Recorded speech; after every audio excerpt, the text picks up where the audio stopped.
Welcome back to my channel. ఈరోజు మనం కొన్ని హెల్తీ టిప్స్ చెప్పుకుందామండి.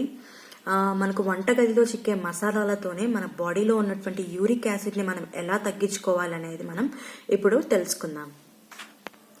ప్రస్తుతం చాలా మంది ఈ యూరిక్ యాసిడ్ అనే సమస్యతో బాధపడుతున్నారండి.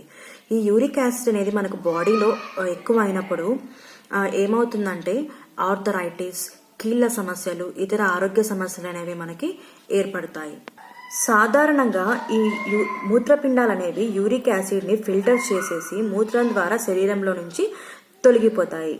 ఈ యూరిక్ యాసిడ్ కనుక మనకి బాడీలో ఎక్కువైనట్లయితే కీళ్ళల్లో వాపులు, కాళ్ళ నొప్పులు అనేవి మనకి ఏర్పడుతూ ఉంటాయి. సో ఈ కీళ్ళ నొప్పులు అవన్నీ రాకుండా ఉండాలంటే మన ఒంటింట్లో ఉన్నటువంటి మసాలాలతోనే మనం ఇవన్నీ తొలగించుకోవచ్చు.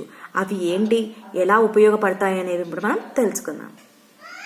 సో ఫస్ట్ అల్లం అనేది మనకి ఆరోగ్యానికి ఎంతో మేలు చేస్తుంది. ఈ అల్లం వల్ల మనకి చాలా ప్రయోజనాలు ఉన్నాయండి. దీంట్లో ఇమ్యూనిటీ పవర్ ఉంటుంది, జీర్ణశక్తి మెరుగవుతుంది, కండరాల నొప్పులు తగ్గుతాయి.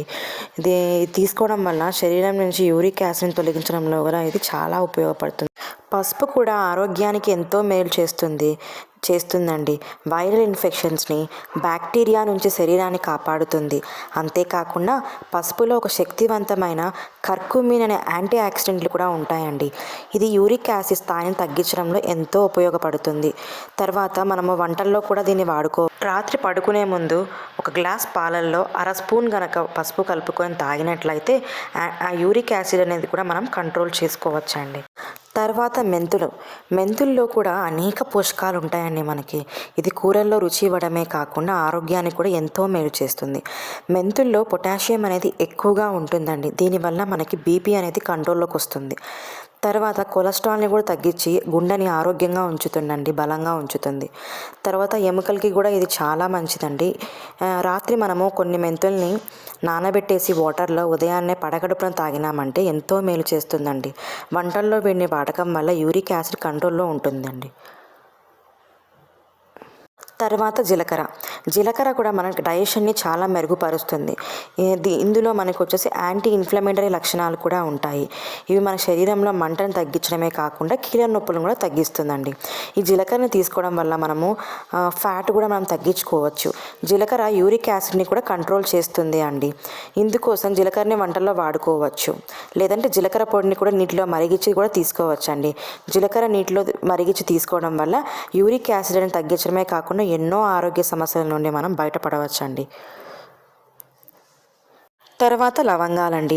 ఈ లవంగాలు మనము ఆహారంలో వేసుకుంటే రుచిని రెట్టింపు చేయడమే కాకుండా శరీరానికి ఎంతో బలాన్ని ఇస్తాయి. తర్వాత ఈ లవంగాలలో మనకి ప్రోటీన్, ఐరన్, కార్బోహైడ్రేట్స్, కాల్షియం వంటి అనేక పోషకాలు అనేవి మనకు దీంట్లో లభిస్తాయి.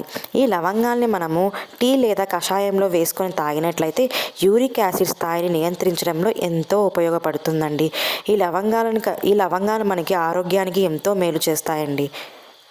అంతేకాకుండా దీంట్లో యాంటీ ఇన్ఫ్లమేటరీ, యాంటీ ఆక్సిడెంట్లు కూడా ఉంటాయి.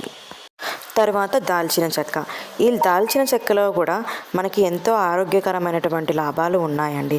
ఇందులో యూజినాల్, లినాలుల్, ఎస్పేరియన్ అనే ఫ్లేవనాయిడ్స్ అనేవి ఉంటాయి. ఇవి గుండె జబ్బుల్ని కూడా తగ్గిస్తాయండి. తర్వాత దీర్ఘకాలిక వ్యాధుల నుంచి కూడా మనము దీన్ని వాడుకోవచ్చు. అంతేకాకుండా ఈ యూరిక్ యాసిడ్ అనేది నియంత్రించడంలో దాల్చిన చెక్క ప్రభావితంగా పనిచేస్తుంది అండి. ఒక గోరువెచ్చని నీటిలో ఒక 1/2 స్పూన్ కనుక ఈ దాల్చిన చెక్క పొడి తాగినట్లయితే యూరిక్ యాసిడ్ నుంచి మనం బయటపడవచ్చండి. ఈ దాల్చిన చెక్క ఆరోగ్యానికి ఎంతో మేలు చేస్తుంది. రోజు ఇంతే అండి. చూసారు కదా, మనకు వంటింట్లో చిక్కే మసాలాలతోనే మనం ఎలా ఆరోగ్యానికి ఎంత మేలు కలుగుతాయో తెలుసుకున్నాం కదా. సో దేన్ని మనం నెగ్లెక్ట్ చేయకూడదండి. ఆరోగ్యంగా తినాలి, ఆరోగ్యంగా ఉండాలి. సో ఇంతే అండి, ఇంతటితో నా వీడియో.